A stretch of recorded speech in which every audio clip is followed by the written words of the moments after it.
Here's how to check if your router has port forwarding on or off.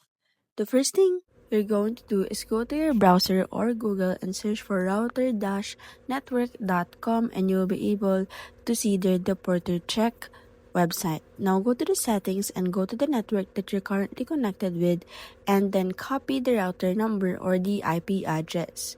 After copying it, go back to the website where you will see the port checker, and then put on and paste on the IP address or router number right there and click on the check port.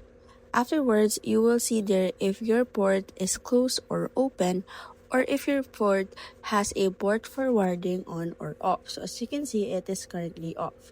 Now you can always choose one of the ports below or type in your port manually and check it one by one.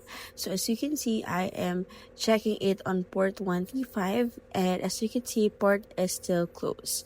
And as you can see, the test is there is a port forwarding, which means your port is off but the forwarding options on the port is on the go.